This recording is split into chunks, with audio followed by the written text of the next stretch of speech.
بسم اللہ الرحمن الرحیم۔ السلام علیکم۔ ہمارے چینل پر آپ کو ویلکم کہتے ہیں۔ روزانہ ایک نئی سچی کہانی سننے کے لیے اس چینل کو سبسکرائب کر لیجئے، کیونکہ نئی کہانیاں صرف سبسکرائبرز کو ہی ملیں گی۔ میرا بچپن مجھے بالکل یاد نہ تھا، سو میں ہر بات کے لیے خالہ کی محتاج تھی۔ مجھے سب حالات بھی خالہ سے معلوم ہوئے۔ میرے باپ کی دھوکے بازی اور ماں کا اسی غم میں گھل گھل کر 3 ہی ماہ بعد خالق حقیقی سے جا ملی۔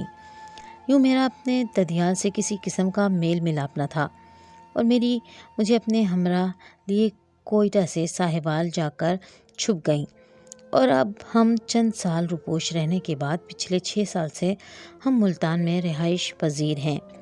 میں بچپن سے اپنی خالہ کے ساتھ رہتی تھی۔ میرے والد کی وفات کے بعد میری خالہ نے میری پرورش کی تھی۔ انہوں نے شروع سے مجھے بتا دیا تھا کہ میرے باپ نے میری ماں کو دھوکہ دیا اور پھر چھوڑ دیا۔ اسی وجہ سے میری والدہ یہ صدمہ نہ سہ سکیں اور ان کا ہارٹ اٹیک سے انتقال ہو گیا تھا۔ شوہر کی بے وفائی میری بہن سہ نہ سکی اور مرنے سے پہلے مجھے تمہاری حفاظت اور پرورش کی ذمہ داری سونپ گئی۔ میری خالہ ہر وقت میرے سامنے یہ باتیں دہراتی رہتی تھیں۔ اپنے باپ کے متعلق اس قسم کی تلخ حقیقت جاننے کے بعد میں اداس ہو گئی تھی۔ میری عمر اس وقت 11 سال تھی جب میری خالہ نے مجھے اس حقیقت سے آشنا کروایا تھا۔ پھر اس کے بعد وہ تقریباً ہر دوسرے تیسرے روز یہ داستان مجھے سناتی تھیں۔ بنا دیکھے ہی مجھے میرے باپ سے نفرت ہو گئی تھی۔ ان کا نام کیا تھا، وہ کہاں رہتے تھے، مجھے کچھ بھی نہیں جانتی تھی۔ تنہائی میں اپنے باپ سے باتیں کرتی تھی کہ انہوں نے یہ سب کیوں کیا، میری والدہ کے ساتھ اور میرے ساتھ، لیکن مجھے کوئی جواب نہ ملتا تھا، کیونکہ میں تو خود کلامی کرتی تھی، جسے سننے والا خدا کے سوا کوئی نہ تھا۔ ویسے تو میں بچپن سے ہی پیاری تھی، مگر 12 سال کی عمر سے میں کچھ زیادہ ہی پیاری رہنے لگی تھی۔ لیکن جانے کیوں اب ہر وقت میرا دل کرتا تھا کہ میں سوتی رہوں۔ صحت کی خرابی کے باعث میں صحیح طریقے سے تعلیم بھی حاصل نہ کر سکی۔ بمشکل ہی میں نے FA پاس کیا۔ اس کے بعد تو دن بدن میری صحت گرتی چلی گئی۔ میری خالہ میرا بہت خیال رکھتی تھی۔ گھر میں میری خالہ، ان کے شوہر، میں اور ان کی بیٹی رہتے تھے۔ میری سہیلی نے مجھے کہا کہ میں کھانا بنانا سیکھ لوں، شادی کے بعد کام آئے گا، لیکن میری صحت کو دیکھتے ہوئے خالہ مجھے کچن میں پاؤں رکھنے ہی نہیں دیتی تھی۔ میری نیند میں دن بدن اضافہ ہوتا چلا گیا۔ خالہ مجھے ڈاکٹر کے پاس لے جاتی تھیں، لیکن میرا مسئلہ ڈاکٹر کو سمجھ ہی نہیں آتا تھا، جبکہ خالہ مجھے ایک ہی ڈاکٹر کے پاس لے جاتی جو ان کا فیملی ڈاکٹر تھا اور پچھلے کئی سالوں سے میرا علاج کر رہا تھا۔ ڈاکٹر مجھے ایک انجیکشن اور ڈھیر ساری دوائیاں دے دیتا، اور انہیں لینے کے بعد میں دن رات سوئی رہتی تھی۔ اتنی کثرت سے دوائیوں کے استعمال کی وجہ سے میرا معدہ خراب ہونے لگا، تو میں نے دوائیاں لینا بند کر دیں، لیکن خالہ سے یہ بات چھپا کر رکھی۔ ان کو میں نے کبھی شک نہیں ہونے دیا تھا کہ میں نے دوائیاں کھانی چھوڑ دی ہیں، کیونکہ میں اپنی روز کی دوائی گلی میں پھینک دیتی اور خالہ سے کہتی کہ آج کی دوائی کھا لی ہے۔ پھر 1 ہفتے کے اندر میں نے محسوس کیا کہ جب سے میں نے دوائیاں بند کی ہیں، تب سے میری نیند میں کافی کمی آ گئی ہے۔ میری صحت جو تیزی سے گر رہی تھی، دوائیاں بند کرنے کی وجہ سے اس میں بھی کافی فرق آ گیا تھا۔ صرف 1 ہفتے کے اندر ہی اتنا فرق ہوا تو مجھے لگا شاید یہ ڈاکٹر اچھا نہیں ہے، یا پھر ان دوائیوں سے مجھے افاقہ نہیں ہو رہا تھا۔ لیکن میں جانتی تھی کہ اگر میں اپنی خالہ کو یہ بات بتاؤں گی تو وہ غصہ کریں گی۔ میں نے دوائیاں کیوں چھوڑ دیں؟ کیونکہ انہیں میری صحت کی بہت زیادہ فکر تھی۔ وہ ہر وقت میرے بارے میں سوچتی رہتی تھیں، اور سوچ کر انہوں نے خود کو ہلکان کر دیا تھا۔ کبھی کبھی تو خالہ کو مجھ پر اس قدر پیار آ جاتا تھا کہ وہ اپنے ہاتھ سے نوالے بنا کر مجھے کھلاتی تھیں، جسے میں کوئی چھوٹی سی بچی ہوں۔ خالہ کی بیٹی جویریہ مجھ سے 3 سال چھوٹی تھی، یعنی کہ 14 سال کی تھی۔ جب میں 17 سال کی ہوئی تو میرے رشتے آنا شروع ہو گئے، لیکن جب بھی کوئی فیملی میرا رشتہ لے کر آتی، میری خالہ اسے تمام حقیقت سے آشکار کر دیتی اور کہتی، بہن میں کسی سے کچھ چھپانے کی قائل نہیں ہوں۔ آخر ہم نے قیامت کے دن اللہ کو جواب دینا ہے۔ میں آپ کو ابھی سے بتا رہی ہوں کہ میرا بہنوئی اپنی کسی معشوقہ کے ساتھ بیاہ رچا کر بیٹھا تھا، اور میری بہن اور اس کی بچی کو چھوڑ دیا۔ یہ غم برداشت نہ ہونے کی وجہ سے میری بہن بیمار ہو گئی تھی، جس کی وجہ سے میری بہن کا صدمے سے انتقال ہو گیا، اور تب سے لے کر آج تک تعبیر کو میں نے پالا ہے۔ آپ لوگ رشتہ لے کر آئے ہیں تو اس لیے آپ سے کوئی بات چھپانا نہیں چاہتی تھی، اسی لیے سب بتا رہی ہوں۔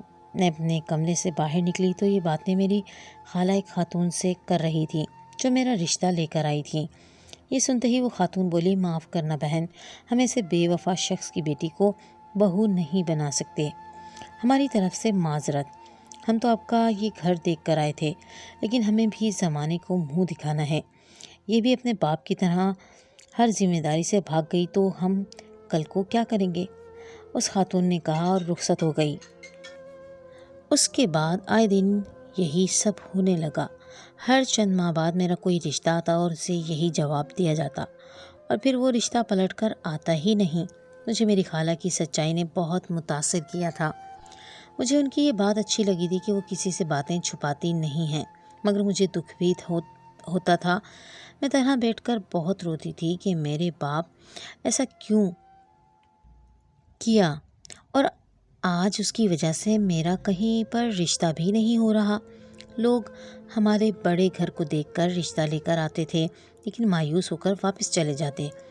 وہ لوگ بڑے سے بڑے جہیز کی امیدیں لگا کر آتے، سوچتے کہ گھر اتنا بڑا ہے تو لڑکی کو کیا کچھ نہیں دیں گے، مگر میری خالہ مجھے یہی کہتی کہ بیٹا، ہم اتنا جہیز کہاں سے لائیں، ہمارے پاس تو اس گھر کے علاوہ اور کچھ بھی نہیں ہے۔ تمہارے خالو بھی معمولی سی نوکری کرتے ہیں، ہماری آمدنی اتنی نہیں ہے کہ ہم ان کو گاڑیاں جہیز میں دیں۔ میں نے ایک دن افسردہ ہو کر مجھ سے کہا تو میں نے انہیں دلاسا دیا، کوئی بات نہیں، میری قسمت میں جو ہوگا وہ ہو کر رہے گا، آپ بالکل پریشان نہ ہوں۔ اور جو لوگ جہیز مانگتے ہیں انہیں تو لعنت دینی چاہیے، کیونکہ جہیز لینا اور دینا دونوں لعنت ہیں۔ اور میں حیران ہوتی ہوں کہ کیسے لوگ خوشی خوشی لعنت مانگ لیتے ہیں۔ میں نے ان کے گرد باہیں ڈالتے ہوئے کہا تھا کہ وہ خوش ہو سکیں، ان کی اداسی دور کرنے کے لیے میں کچھ بھی نہ کر سکتی تھی۔ مجھے یاد ہے جب میں چھوٹی سی تھی تو ہم ایک دوسرے شہر میں رہتے تھے۔ میری عمر اس وقت 7 سال تھی اور اس سے زیادہ مجھے کچھ یاد نہیں۔ پھر ہم نے شہر اور گھر تبدیل کر دیا تھا، اور اب چند سال پہلے ہی یہاں ملتان میں آ گئے اور ڈیفینس میں اس بڑے بنگلے میں رہ رہے تھے، لیکن اس بنگلے کے علاوہ ہمارے پاس کچھ بھی نہیں تھا۔ پھر ایک دن اچانک میرے لیے ایسا رشتہ آیا جنہوں نے جہیز کی کوئی ڈیمانڈ نہیں کی اور کہا کہ ہمیں کچھ نہیں چاہیے، جہیز کے نام پر 1 روپیہ بھی نہیں چاہیے، بس آپ ہمیں لڑکی دے دیں، جوڑے بھی ہم خود ہی اس کے بنا کر دیں گے۔ میں کچن میں تھی اور وہ خاتون یہ سب بول رہی تھی جو میرا تازہ رشتہ لے کر آئی تھی۔ میں حیران تھی، مجھ میں ایسی کوئی خاص بات نہیں تھی کہ میرے اتنے رشتے آتے، لیکن اس بنگلے کو دیکھ کر لوگ بڑی بڑی امیدیں لے کر آتے اور خالی ہاتھ لوٹ جاتے تھے۔ یہ پہلی خاتون تھی جنہوں نے جہیز کی ڈیمانڈ نہیں کی تھی۔ یہ بات میری خالہ کو بہت اچھی لگی، لیکن پھر میری زندگی کی تلخ حقیقت خالہ نے اس عورت کو بھی بتا دی، جسے سن کر وہ بولی، کوئی بات نہیں بہن، کسی ایک کی سزا تو اللہ بھی دوسرے کو نہیں دیتا، تو ہم کیوں اس بچی کو اس کے باپ کے کاموں کی سزا دیں۔ اس عورت نے کہا تو میں حیران ہو گئی کہ کیا دنیا میں اتنے اچھے لوگ بھی ہیں۔ ایک دفعہ آنے کے بعد ہی میری خالہ نے ان کو ہاں کر دی اور مجھے یہ بھی بتایا کہ وہ لوگ دور کہیں کسی چھوٹے سے شہر میں رہتے ہیں، ان کی اپنی 2-3 فیکٹریاں ہیں، یعنی کافی مالدار لوگ تھے، بس بڑے شہر میں نہیں رہتے تھے، لیکن اپنے علاقے میں ان کا بہت روب تھا، یعنی کہ وہ وہاں کے اچھے خاصے امیر لوگ تھے۔ دور جانے پر میرا دل گھبرا رہا تھا، لیکن خالہ نے مجھے دلاسا دیا، بیٹا جو لوگ قریب رہتے تھے وہ تو بہت برے نکلے، یہ بھلے دور ہیں لیکن بہت اچھے لوگ ہیں۔ انہوں نے مجھ سے کہا تو میں مطمئن ہو گئی تھی۔ پھر میری شادی کا دن بھی آ ہی گیا۔ نکاح کے بعد رخصت ہو کر میں سسرال لاڑکانہ میں آ گئی۔ میری خالہ بھی میرے ساتھ تھی، وہ میری شادی پر بہت خوش تھیں۔ جیسے ہی نکاح ہوا تو سب باتوں میں لگ گئے۔ گھر میں اتنی زیادہ رونق تھی جس کی کوئی حد نہیں تھی۔ سسرال والے بے حد خوش تھے۔ میں نے ابھی تک اپنے شوہر کو نہیں دیکھا تھا۔ لیکن سنا تھا کہ وہ بہت خوبصورت ہیں۔ مجھے اپنی قسمت پر رشک آنے لگا تھا، کیونکہ میرے سسرالی مجھ سے بہت محبت سے پیش آ رہے تھے۔ ایسا محسوس ہو رہا تھا کہ جیسے آسمان میں ہماری روحیں ایک ساتھ تھیں اور زمین میں آ کر بچھڑ گئی تھیں، اور اب یہاں آ کر ہم مل گئے تھے۔ وہ لوگ اس طرح کا رد عمل ظاہر کر رہے تھے اور میں ان کے رد عمل پر بے حد حیران تھی۔ میں اپنے دولہے کا انتظار کر رہی تھی کہ اچانک میری خالہ کمرے میں داخل ہوئیں اور انہوں نے کمرے کو کنڈی لگائی۔ میں نے دیکھا کہ وہ بہت حواس باختہ ہیں۔ کیا ہوا، سب خیریت تو ہے؟ میں نے انہیں اس قدر پریشان دیکھا تو پوچھا۔ وہ گھبراتی ہوئی میرے قریب آ کر بیٹھ گئیں اور بولیں، سنو تعبیر، جیسے ہی تمہارا شوہر اندر داخل ہو تو اسے پہلی بات یہی کرنا کہ تمہیں اس سے طلاق چاہیے۔ میری خالہ نے گھبراہٹ کے مارے بولا تو میرے سر پر جیسے آسمان گر گیا تھا۔ ان کی بات سن کر میرے اعصاب خطا ہو گئے تھے اور خطرے کی گھنٹی میرے لاشعور میں بجنے لگی، یعنی کہ مجھے لگ رہا تھا کہ ہمارے ساتھ دھوکا ہو گیا ہے۔ کیا ہوا، آپ ایسا کیوں بول رہی ہیں؟ بمشکل ہی میں نے یہ الفاظ ادا کیے تھے۔ میرا حلق پریشانی سے خشک ہو گیا تھا۔ ارے بیٹا، تمہارا دولہا ٹھیک آدمی نہیں ہے، وہ تمہیں کبھی بھی خوش نہیں رکھ سکے گا، اور دوسرا یہ لوگ بہت برے اور لالچی لوگ ہیں۔ میں نے ان کی باتیں سنی ہیں۔ انہوں نے جہیز وغیرہ اس لیے نہیں مانگا تھا تاکہ یہ ہماری تمام جائیداد پر قبضہ کر سکیں۔ ہمیں تمہارے ذریعے بلیک میل کر کے ان لوگوں کی یہی پلاننگ ہے کہ یہ ہمارا گھر ہتھیا لیں گے اور ہماری فیکٹری پر بھی قبضہ کر لیں گے۔ انہوں نے اپنی انگلیوں کو مروڑتے ہوئے پریشانی سے کہا۔ لیکن ہماری تو کوئی فیکٹری نہیں ہے۔ مجھے خالہ کی فیکٹری والی بات نے حیران کر دیا تھا۔ تمہارے بابا کا ایک پلاٹ تھا جسے ہم نے بیچ کر چھوٹی سی فیکٹری بنائی تھی، جسے تمہارے خالو چلاتے ہیں۔ لیکن اس بات کو ہم نے راز رکھا تھا کیونکہ ہمارے بہت سے دشمن ہیں۔ تمہیں بھی آج بتا رہی ہوں، خالہ نے رازداری والے انداز میں کہا۔ لیکن فیکٹری والی بات راز ہے تو ان لوگوں کو کہاں سے معلوم ہو گئی؟ میں نے حیرت سے پوچھا۔ یہ سوچ کر تو میں بھی پریشان ہو گئی ہوں کہ ان لوگوں کو ہمارے اتنے راز کیسے معلوم ہو گئے۔ یہ سب ان کا پلان تھا۔ انہوں نے کہا، بس میرا بچہ، تمہیں اب یہی کرنا ہے کہ تمہیں طلاق کا مطالبہ کرنا ہے اور سختی سے کرنا ہے، ورنہ تمہارے ساتھ ہماری زندگی بھی برباد ہو جائے گی۔ تم اس شخص سے طلاق لو، میں آج ہی تمہیں واپس لے جاؤں گی، پھر ہم لوگ کہیں روپوش ہو جائیں گے، کیونکہ یہ لوگ بہت خطرناک ہیں۔ اب انہوں نے ہمیں تاڑ لیا ہے۔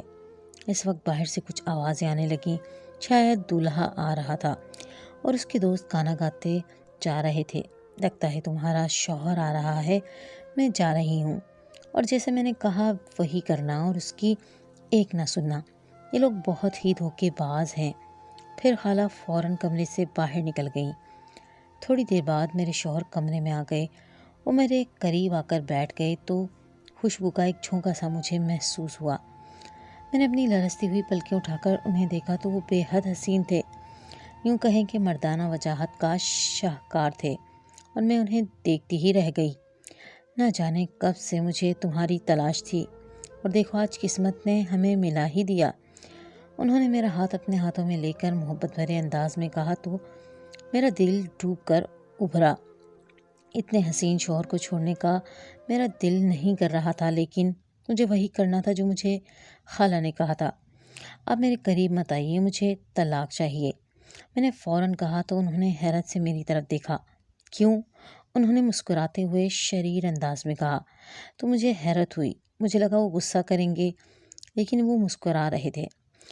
اس کیوں کا جواب تو میرے پاس نہیں تھا۔ میں سوچ میں پڑ گئی کہ کیا جواب دوں۔ بس مجھے طلاق چاہیے، آپ ابھی اسی وقت مجھے طلاق دے دیں، میں نے ہمت کر کے کہا تو اس بار ان کا قہقہ بلند ہوا تھا۔ ان کا قہقہ سن کر میری روح جیسے کانپ گئی تھی۔ میں سمجھ گئی تھی کہ یہ اپنے مکروہ ارادوں میں کامیاب ہو گئے ہیں۔ یقیناً طلاق کی پٹی تمہیں تمہاری خالہ نے پڑھائی ہے۔ میرے شوہر نے یہ الفاظ کہے تو میں پھٹی آنکھوں سے ان کو دیکھنے لگی اور سوچ رہی تھی کہ انہیں کیسے پتہ چل گیا۔ یقیناً انہوں نے خالہ اور میری باتیں سن لی ہوں گی۔ مجھے کچھ نہیں پتا، بس مجھے طلاق چاہیے، اس بار میں نے سختی سے کہا۔ وہ اپنی جگہ سے اٹھے اور الماری کی طرف گئے اور وہاں سے ایک تصویر نکال کر میرے آگے بڑھائی۔ اس لڑکی کو جانتی ہو؟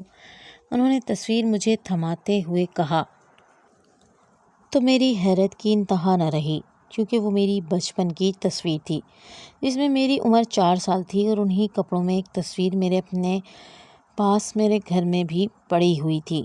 مجھے اچھی طرح سے یاد تھا۔ یہ تصویر آپ کے پاس کہاں سے آئی؟ میں نے ان کی طرف دیکھتے ہوئے حیرت سے پوچھا تو وہ پھر سے میرے سامنے بیٹھ گئے۔ تم میری بچپن کی منگیتر ہو، اور یہ عورت جسے تم اپنی خالہ کہہ رہی ہو، یہ عورت دھوکے باز ہے اور تمہارے ماں باپ کی نوکرانی تھی۔ یہ عورت اور اس کا شوہر میرے چاچو کے گھر میں دونوں نوکر تھے۔ تم میرے چاچو کی بیٹی ہو، اس عورت کی بھتیجی نہیں ہو، اور اب جب کہ تمام حقیقت اس عورت کو معلوم ہو گئی ہے تو یہ تم سے طلاق کا مطالبہ کرنے کا کہہ رہی ہے۔ انہوں نے کہا تو میں حیران ہو گئی۔ پھر انہوں نے بتایا کہ ذوالفقار چاچو اپنے والدین سے لڑ کر شہر چلے گئے تھے اور وہیں سیٹ ہو گئے تھے۔ پھر ایک دن تم تینوں گاڑی میں کہیں جا رہے تھے کہ کار کے حادثے میں ان دونوں کا انتقال ہو گیا اور تم زندہ بچ گئیں۔ یہ عورت اور اس کا شوہر تمہیں لے کر فرار ہو گئے۔ ہم گاؤں میں رہتے تھے۔ اس وقت گاؤں سے شہر رابطہ کرنا بہت مشکل تھا۔ مہینوں میں ایک خط لکھ کر رابطہ ہوتا تھا۔ پورا مہینہ ہمیں معلوم ہی نہیں ہوا اس حادثے کے متعلق۔ جب چاچو کی کوئی خبر نہیں آئی تو ہمارے رشتہ دار شہر چلے گئے کہ پورے مہینے میں انہوں نے کوئی رابطہ نہیں کیا تھا۔ وہاں جا کر معلوم ہوا کہ وہ گھر بک چکا ہے اور باقاعدہ پلان شدہ کار حادثے میں ان کا انتقال ہو چکا ہے۔ بہت زیادہ معلوم کرنے پر پتہ چلا کہ تم زندہ بچ گئی ہو، لیکن تمہارا کوئی پتہ نہیں تھا۔ ہم نے ہر جگہ ڈھونڈ لیا لیکن ہمیں کوئی سراغ نہیں ملا، کیونکہ ہم اس چالاک عورت اور اس کے مکار شوہر کو نہیں جانتے تھے۔ اڑوس پڑوس کے لوگوں سے پتہ چلا کہ وہ لوگ تمہیں لے کر فرار ہو گئے ہیں اور گھر بھی بیچ گئے ہیں۔ گھر بیچنے والوں کو اس عورت نے یہ بتایا کہ اس کا بھائی فوت ہو چکا ہے اور اس کی جائیداد کی وارث ان کی بیٹی ہے جو کہ ان کے پاس ہے۔ تمہاری تصویریں وغیرہ دکھا کر ان لوگوں نے گھر بیچ دیا۔ سب نے یقین کر لیا کہ وہ تمہاری خالہ ہے اور ان کے سوا تمہارا کوئی نہیں، اور بڑی ہو کر تم ان کی جائیداد کی وارث ہوگی، اس لیے انہوں نے تمہیں چھپا دیا۔ 13 سال لگے ہم لوگوں کو تمہیں ڈھونڈنے میں۔ میں میرے شوہر کی باتیں سن کر حیران ہو گئی۔ میرے لیے یقین کرنا مشکل ہو گیا تھا۔ آپ جھوٹ بول رہے ہیں۔ میری جائیداد ہتھیانے کے لیے یہ سب آپ کا پلان ہے، جو آپ نے یہ جھوٹی کہانی گھڑ لی ہے۔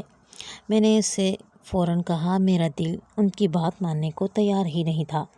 وہ بولے میں سچ کہہ رہا ہوں، ہمیں پچھلے کچھ ماہ سے پتہ چل گیا تھا کہ تم ان کے قبضے میں ہو اور یہ لوگ تمہیں روزانہ نشے کی ادویات اور انجیکشن لگاتے ہیں، مگر ہمیں یہ سب پلان کرنا پڑا، وہ اس لیے کہ کہیں یہ لوگ تمہارے اصل وارثوں کے بارے میں نہ جان جائیں، اور ہمیں ڈر تھا کہ کہیں یہ تمہیں مار ہی نہ دیں۔ پھر ان کے موبائل پر بیل بجنے لگی۔ کال سننے کے بعد وہ بولے چلو باہر، پولیس آ گئی ہے اور اب تمہاری خالہ پولیس کے سامنے ساری سچائی اگل دیں گی، انہوں نے کہا، اور مجھے باہر لے گئے تو میں نے دیکھا کہ پولیس نے انہیں حراست میں لے رکھا ہے۔ خالہ اور خالو اپنے جرم کا اقرار کر لیا تھا، اور میں حیران تھی کہ اتنے سالوں تک یہ عورت میرے مرے ہوئے باپ پر اتنے الزامات لگاتی رہی ہے۔ اس عورت نے میرے پاک باپ پر کتنا کیچڑ اچھالا ہے۔ مجھے اس سے نفرت سی محسوس ہو رہی تھی۔ بعد میں پتہ چلا کہ جو دوائی مجھے دے رہی تھی وہ واقعی نیند کی دوائیاں تھیں، اس لیے میں سارا دن سوتی رہتی تھی۔ مجھے کام کاج بھی اس لیے نہیں سکھایا انہوں نے، جو رشتہ آئے وہ واپس چلا جائے۔ ان کی مجبوری یہ تھی کہ تمام جائیداد کے کاغذات میرے نام پر تھے، شاید تاکہ میرا کوئی رشتہ نہ آئے۔ میرے والد کو علم ہو گیا تھا اپنی موت کا، اس لیے انہوں نے وکیل کو بلا کر میرے نام تمام جائیداد کر دی تھی، جو میری 18 سال کی عمر میں میرے نام پر منتقل ہو جانی تھی۔ اس لیے انہوں نے یہ سب کیا اور مجھے کئی سال تک زندہ رہنے دیا، ورنہ شاید کب کا مار چکے ہوتے۔ پھر مجھے یاد آیا کہ انہوں نے شادی سے کچھ دن پہلے مجھ سے کچھ کاغذات پر دستخط کروائے تھے، لیکن انہوں نے اس کے متعلق مجھے کچھ نہیں بتایا تھا، صرف اتنا کہا کہ بعد میں بتائیں گے۔ یہ وہی جائیداد کے کاغذات تھے جو انہوں نے اپنے نام کروا لیے تھے اور پھر مجھے شادی کروا کر گھر سے نکالنا چاہا۔ وہ لوگ شاید جان سے مارنے والوں میں سے نہیں تھے، صرف قبضہ کرنے والوں میں سے تھے، ورنہ کوئی اور ہوتا تو مجھے مار دیتا۔ ہر انسان کی اپنی حدود ہوتی ہیں اور ان کی حد اتنی ہی تھی۔ جو بھی تھا خدا نے میری مدد کی اور اب میں اپنے اصل وارثوں کے پاس آ گئی تھی اور میری ساری جائیداد بھی دوبارہ میرے نام منتقل ہو گئی تھی جو انہوں نے دھوکے سے اپنے نام کروائی تھی۔ میری ساس مجھ سے اتنا پیار اس لیے جتا رہی تھی کیونکہ میں ان کے مرحوم بھائی کی بیٹی تھی۔ آج سب مجھ سے بے حد پیار کرتے ہیں، خاص کر میرے شوہر۔ میں خدا کی بہت شکر گزار ہوں کہ اس نے مجھے میرے وارثوں سے ملا دیا اور مجھے اور مجرموں کو ان کے کیے کی سزا مل گئی۔